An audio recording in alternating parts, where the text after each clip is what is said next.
Today we're going to talk about the foundations of the Neoclassical school with a special focus on Jeremy Bentham, whose picture appears in this video. Capitalism creates interdependence among people in reality. The world market, we're all familiar with that. But perceptions under capitalism tend to be individualistic. Sometimes we think of our relationships as between us and things that are in the market, not with other people. And this kind of individualistic thinking is at the heart of utilitarianism or utility theory. Now, Karl Marx argued that this individualistic way of thinking about it that separated us from other people was actually engendered by the capitalist mode of production, which created this impersonal market, and he called this the fetishism of commodities. He also argued that this is a universal projection or generalization of these conditions as being pervasive, unalterable, natural for all people, for all times. So that becomes the foundation of utility theory.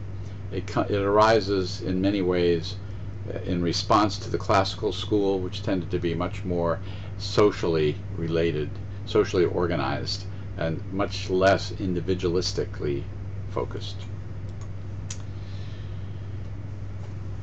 So let's take a little bit of a look at the sources of classical liberalism and the idea of social harmony that flows out of that, even though social harmony has been hard to find in human history. There's actually 5 aspects of capitalism that encourage this, these assumptions. One is that labor specialization and producer isolation leads people to see themselves as isolated, independent, atomistic units. It's your survival against the impersonal forces of the market, and this creates widespread egoism, that is, thinking about just yourself and organizing your activities to serve yourself. And of course, Thomas Hobbes' Leviathan is the classic in that regard.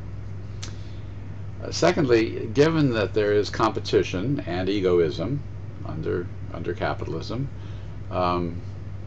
then human motivation seems to stem from achieving pleasure and avoiding pain on an individual basis. So this is an impression one gets because one is already kind of isolated and therefore just thinking about oneself. The third point is that economic specialization creates a complete dependence on the successful functioning of the market. Once you have this world market in place and this division of labor that goes with that, everybody needs to have that market functioning well. Workers as well as capitalists need this if capitalism is considered to be eternal. Social harmony thus characterizes capitalism. Instead of class conflict, we begin to think that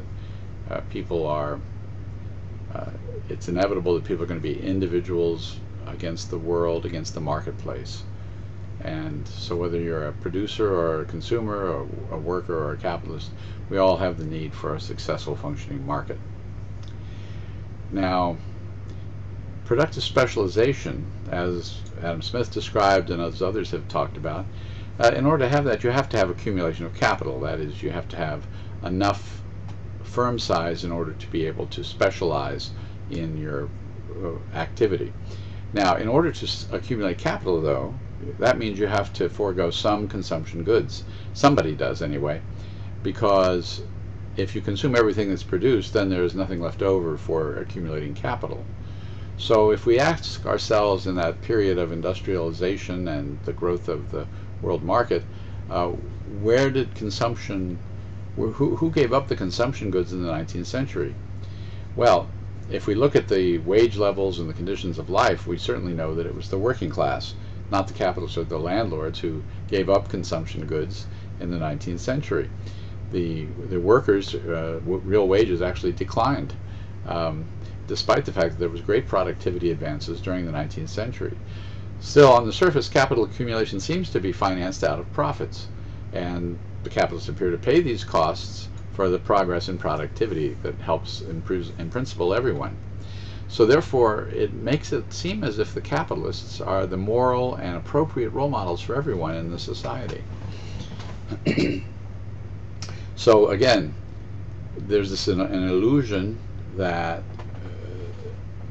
the capitalists gave up consumption goods because they were abstemious and were willing to forego consuming everything that they got in form of profit, when in fact it's really the workers who were forced to give it up. And of course this takes us back perhaps to Marx, looking at the efforts of capitalists to maximize the extraction of surplus value from the working class.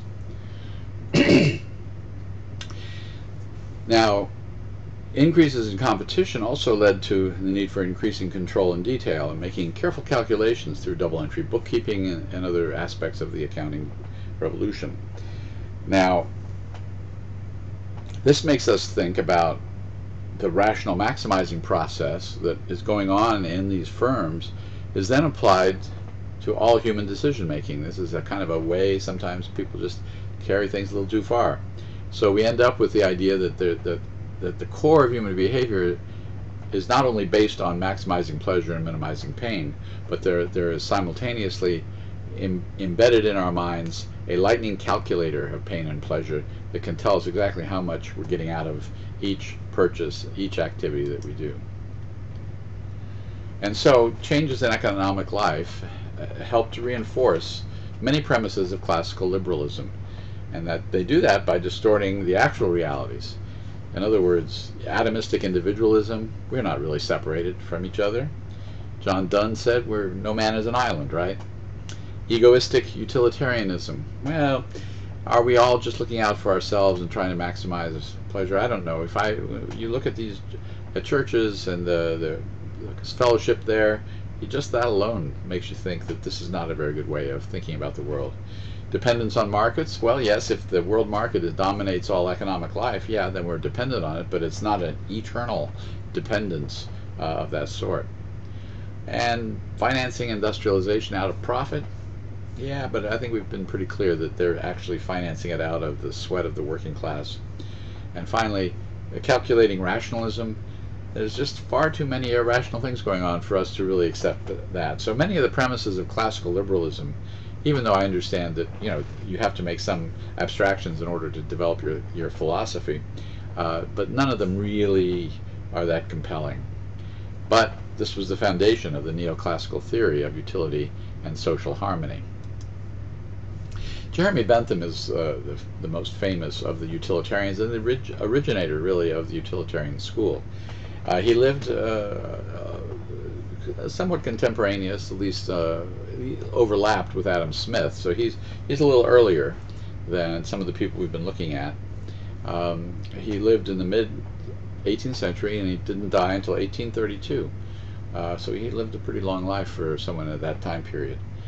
His first publication was the Introduction to the Principles of Morals and Legislation, which he published in 1780, and this predates his explicitly economic work, but it laid the foundation for it. He goes through a lot about pleasure and pain. He discusses the characteristics of it, which I've shown here on this slide: intensity, duration, propinquity, purity, extent. You can dig into what each of those mean, but it's all very subjective, I would think. And he goes on to a couple of famous quotes. That self-preference has place everywhere. Again, people just looking out for their own pain and pleasure. He also thinks that people are basically lazy, that exertion is painful, and his famous statement there is that love of labor is a contradiction in terms.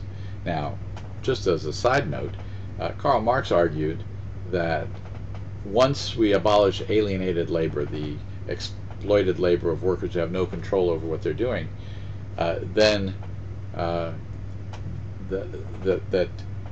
productive labor and creative labor will become life's main want, because his view was that people are curious and interested and creative.